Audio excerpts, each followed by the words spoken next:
പറയാണ്. ഇത് ഔഷധ സസ്യമാണ്. ഇത് പുതിന എന്നതിൻ്റെ പേര്. അപ്പോൾ മിൻ്റ് എന്നാണ് ഇംഗ്ലീഷിൽ പറയുന്നത്. അപ്പോൾ ഇത് തുളസിച്ചെടിയുടെ കൂട്ടുകാരനാണ്. തുളസിച്ചെടിയുടെ കൂട്ടൊക്കെ ഇരിക്കണത്. അപ്പോൾ ഇത് ഭക്ഷണ വിഭവങ്ങളിൽ സുഗന്ധം സ്വാദ് കിട്ടാനൊക്കെയാണ് ഇത് ചേർക്കുന്നത്.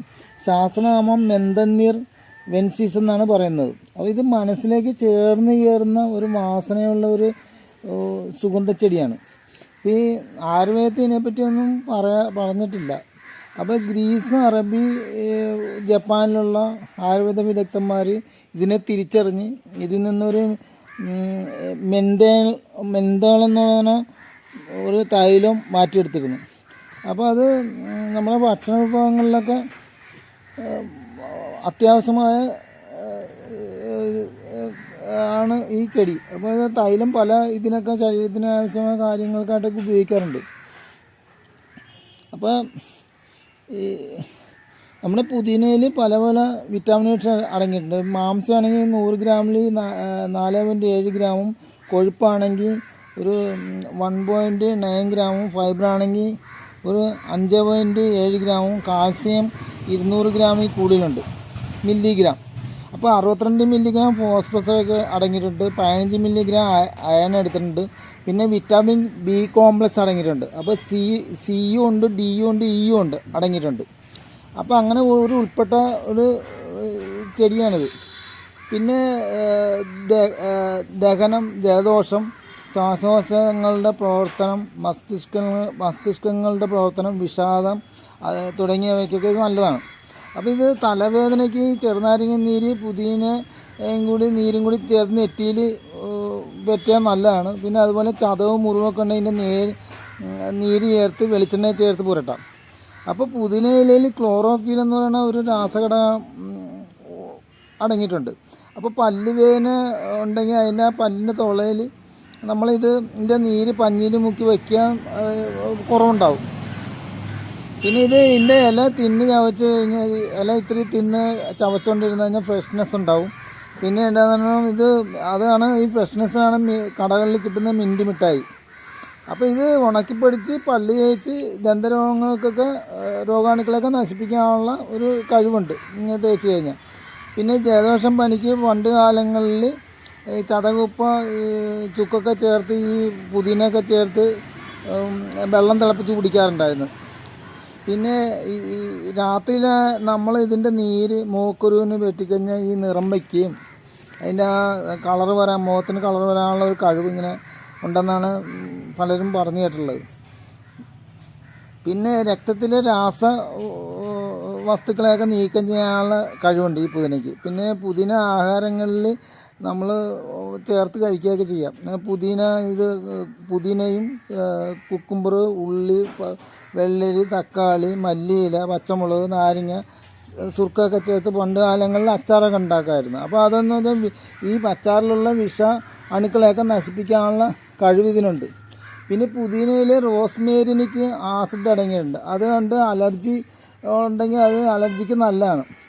അപ്പോൾ ഇത് 1 ടീസ്പൂണൊക്കെ നീര് കുടിച്ചാലൊക്കെ ശരീരത്തിനൊക്കെ നല്ലതാണ്.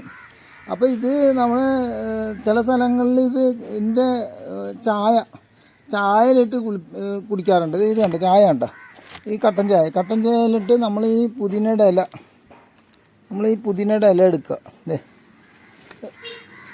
ഇല എടുത്തിട്ട് ഇത് ചായ തിളച്ച ശേഷമാണ് ഇടാവുള്ളൂ. അപ്പോൾ തിളച്ച ശേഷം ഇത് കുടിക്കുകയാണെങ്കിൽ ശരീരത്തിന് പല പല അസുഖങ്ങൾക്ക് നല്ലതായിട്ടൊന്ന് കണ്ടെത്തുന്നത്. അപ്പോൾ മിക്കവാറും ഇതിനെപ്പറ്റി അറിയാവുന്നവരെ കഴിക്കാറുള്ളതാണ്.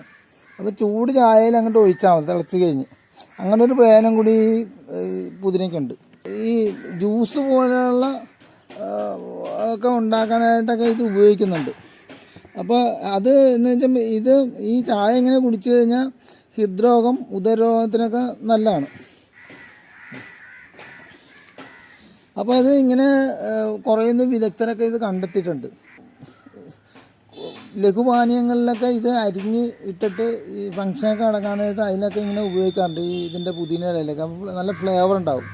പിന്നെ നമ്മൾ ബിരിയാണികളിൽ വെജിറ്റബിൾ ബിരിയാണി, ഫിഷ് ബിരിയാണി, അങ്ങനെ ഇറച്ചി ബിരിയാണി, അങ്ങനെ പലതരത്തിലുള്ള ബിരിയാണികളിലൊക്കെ ഇത് വെന്ത് കഴിഞ്ഞ് ലാസ്റ്റാണ് ഇതിടുന്നത്, വേവിക്കില്ല. അപ്പോൾ ഈ ലാസ്റ്റ് ആ ചെറിയ ചൂട് കൊണ്ട് ഇത് നല്ല ഫ്ലേവർ ഉണ്ടാകുമെന്നാണ് പറയണം. നമ്മൾ ഇത് ചട്നിയൊക്കെ ഉണ്ടാക്കാവുന്നതാണ്. ചട്നി എന്നത് പുതിന ഇലയും തേങ്ങ ഒരേ അളവിലെടുത്തിട്ട് തക്കാളി, ഇഞ്ചി, പച്ചമുളക്, തൈരൊക്കെ ചേർത്ത്, വെളിച്ചെണ്ണയൊക്കെ ചേർത്ത്, തൈരും ഉപ്പൊക്കെ ചേർത്ത് അങ്ങനെ ഉണ്ടാക്കാവുന്നതാണ്. പിന്നെ ഇത് ചമ്മന്തി ഉണ്ട്, തേങ്ങയും കറിവേപ്പിലയും മല്ലിയില പുതിന ഇലയൊക്കെ ചേർത്ത് പച്ചമുളകൊക്കെ ചേർത്ത് അങ്ങനെ കഴിക്കാവുന്നതാണ്. പിന്നെ അതിൻ്റെ കൂടെ മാങ്ങയൊക്കെ ചേർത്ത് നല്ലതായിരിക്കും. പിന്നെ ഇന്ന് നമ്മൾ ഇതെങ്ങനെ കഴിച്ചു കഴിഞ്ഞാൽ രുചി വർധനവ്, ഉദരരോഗം, മലബന്ധമൊക്കെ ഇതിനൊക്കെ ഇങ്ങനെ 1 ടീസ്പൂണൊക്കെ ഇങ്ങനെ അതിൻ്റെ നീര് കുടിക്കുന്നത് ഏറ്റവും നല്ലതാണ്. പിന്നെ ഉദരരോഗത്തിന് തൈലം കൊണ്ട് ഇതിൻ്റെ തൈലമുണ്ട്, അത് തിളപ്പിച്ചാറ്റിയ വെള്ളത്തിൽ കുടിച്ചാൽ ഉദരരോഗത്തിന് നല്ലതെന്ന് പറയുന്നു.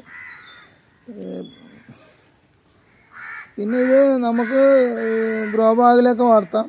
ഈ ചാണകം, കോഴി വളവും ആട്ടിൻ കാഷ്ടമൊക്കെ ചേർത്ത്, വേപ്പിണ്ണയൊക്കെ ചേർത്ത്, ജൈവവളമൊക്കെ ചേർത്ത് നമുക്ക് നട്ടു വളർത്താവുന്നത്. അതുപോലെ പോഷകമൂല്യമുള്ളതാണ് ഈ ചെടി.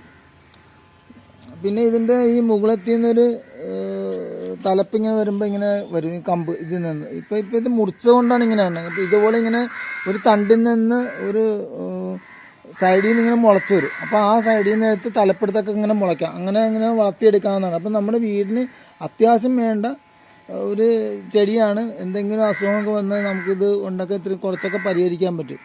അപ്പോൾ അങ്ങനെ നമ്മുടെ വീഡിയോ വാച്ച് ചെയ്യണം, ലൈക്ക് അടിക്കണം, ഷെയർ ചെയ്യണം. എല്ലാവർക്കും നന്ദി. ഈ പുതിനയുടെ ചതച്ചെടുത്തിട്ട് നമ്മുടെ ഒരു 10-15 നീരെടുത്തിട്ട് 10-15 തുള്ളി 1 ലിറ്റർ വെള്ളത്തിൽ കലക്കി സ്പ്രേ ചെയ്താൽ ഈ ഈച്ച ഉറുമ്പൊക്കെ മാറ്റുവാൻ കഴിയും. അങ്ങനെ അതിനെ തുരത്താനുള്ള കഴിവും കൂടി ഇതിനുണ്ട്.